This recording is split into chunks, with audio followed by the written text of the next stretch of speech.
There's a lot to get to on this first alert weather day. Here's what we know right now. The community of Mission Fields near Carmel by the Sea is now under immediate evacuation orders. The Monterey County Sheriff says there is an extreme threat to life and property near the Carmel River Lagoon. The storm has already turned deadly, including in Sonoma County, where a falling tree killed a toddler. More on that in just a moment. And at the same time, more than 70,000 customers are without power right now across the Bay Area. We have new video this morning. Crews at work cleaning up fallen trees all across the Bay Area. This is along the Muni tracks in San Francisco at Sloat and 21st. That rain not letting up in many parts of the Bay Area. This video just shot a short time ago showing a rainy 280 in the South Bay. Nearby, a downed tree is blocking southbound lanes of Highway 17. And similar scenes for people waking up in the North Bay. These are shots of the rain falling this morning in San Rafael. So let's get right to First Alert meteorologist Darren Peck, who's tracking the storms and the remnants of this next round of rain. Darren. Ryan, as we get further into this and system after system compounds what's already a fairly saturated scenario, we should expect to see more of what we're looking at now. And this is the first time we've seen this for as widespread an area with as big a population center as this is. National Weather Service just about an hour and a half ago put out a flood warning for Contra Costa and Alameda County. So your takeaway from this is there's been enough heavy rain here. It's likely we're going to experience flooding in two ways, whether it's the streams or creeks that are overflowing banks or the streets themselves, low-lying intersections. And the reason this is a warning and not an advisory or a watch is to let you know those things are happening now. So if you've got to leave the house, you've got to really take that into consideration. You are almost certainly going to encounter some kind of flooding issue on the roadway at some point in those counties. The rest of the Bay Area is under the more generic flood watch, which is just to say, hey, if it's not you right now, it could potentially be you at some point through the afternoon. Look at First Alert Doppler. There's still plenty of rain coming on shore. This is what put us over the top for Contra Costa and Alameda County. We're going to track this through the rest of today, and I've got to show you the series of storms coming our way next. See you in a bit, Ryan. Back over to you. All right, thanks, Darren. Well, the damage along the coast of San Mateo County has many waking up to downed trees and power lines. Our Sean Chitness is there live with the very latest. Hey, Sean. Hey there, Ryan, and we have spent the morning in this particular neighborhood looking at the damage of many trees, including this one. Happy to show you that this afternoon they are making progress as they've been able to cut up this tree, take pieces off the road, and so now this street is open and we can see traffic working its way down here. Part of the impact from this one tree taking down power lines as well as other trees, just barely missing a home over there, and that's a similar picture we saw throughout this neighborhood. Take a look at the video.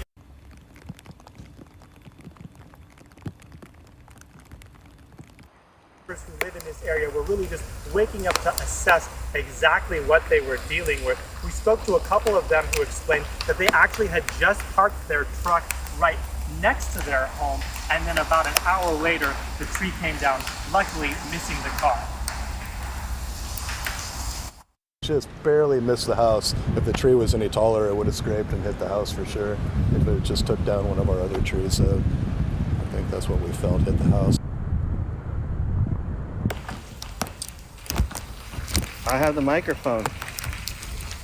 So that was Scott Hamilton. He says he's lived here in the county since the 1970s. Last night was the strongest winds he's ever experienced, and he is again just grateful that no significant damage to any of his property. We also just want to emphasize that while there are down power lines and in many cases crews are able to de-energize them, we have talked to some of the team that are here on the ground, and they want to emphasize that not all power lines are de-energized. There are cones out, and they're asking neighbors to really respect that and keep your distance as they're getting that work done.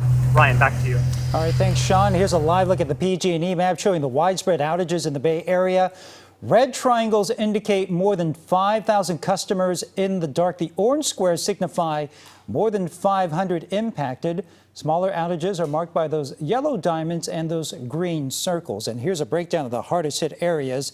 PG&E reports nearly 27,000 customers in the dark in the North Bay. The peninsula has about 25,000 and the South Bay has more than 8,000.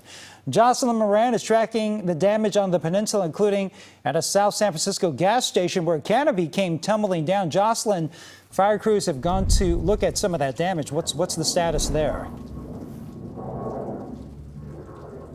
Yeah, Ryan, they were here earlier today looking at some of the damage, and there are other crews here right now, but really we have seen people driving through the street right now, just stopping by, taking out their phones and taking video because of how shocking this is. But a lot of people here in South San Francisco experienced those strong winds last night, and it even brought this canopy at this Valero gas station down. You can also see that it fell onto two pumping stations there, and they both have significant damage to that. Now, we also spoke with the person who sells fuel to this gas station. You'll hear from him in a second. And we spoke to the communications director with the city, Leslie Arroyo, and she was telling us that there were no customers when this fell. Only the owner was here, but thankfully nobody was hurt. Then she says emergency personnel responded and shut off the gas valves. She says the owner is looking to get this back up and running as quickly as possible. Now, the person who sells gas to this station was also here today. His name is Mike Murray. Mike tells us depending on when the owner gets their demolishing permit, they could get started on this as soon as tomorrow. But again, we've already seen crews here today looking at the damage. He's been living here for a long time, and he says it could take as long as 3 months to get this back up and running. A lot of us heard and felt how strong those winds were, but still, this was shocking. Have you ever seen anything like this before? I have not, besides on pictures after hurricanes and tornadoes.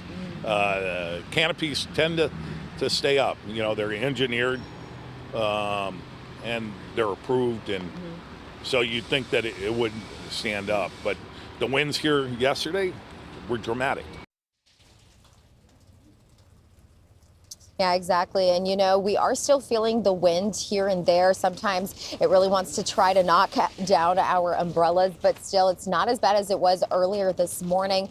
It is still raining and the roads are pretty slick. So, again, just be sure to be extra careful out there. Brian. All right, thanks, Jocelyn. Well, the storm turned deadly in Sonoma County after a redwood tree fell onto a home, killing an infant inside.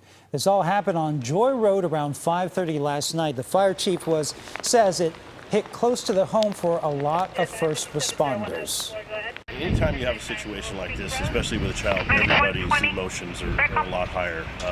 A lot of the people in our fire department have kids that age. This is probably up there with 19, some of the storms 20, 30 years ago, with the amount of trees down.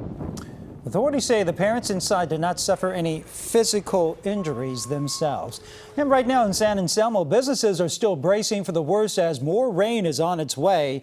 Justin Andrews joins us live. And Justin, you've been out there all morning where those stores actually had the sandbags all lined up. Yeah, these business owners tell me they actually dodged the bullet last night, and let me tell you, they are glad that they did, although they were prepared with this. Take a look at this. Flood walls and sandbags all up and down the block here. And like you said, we've been out here since 3:30 this morning. We have been out here for that many hours, and that's when we met Majid.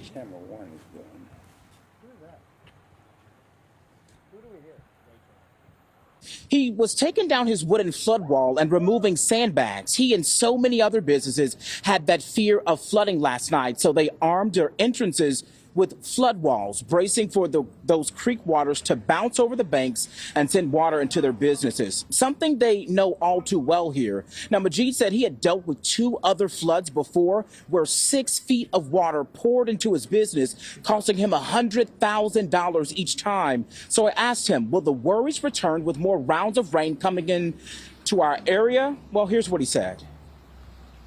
Possibly. Again, it's all about how quickly that creek rises, how intense the rain is. I get anxious every time a rain happens because we have gone through 2 floods. I've been in 2 floods, 82 and 2005. And so when things like this happen, there's a little bit of anxiety, but being able to monitor the creek without having to go over there and look at it, it's great. And I'm not as concerned now, as much concerned now than I was yesterday. Now, obviously, business owners are used to the floodwaters here because that creek has flooded and swollen quite often, but that certainly doesn't lessen the blow, Ryan.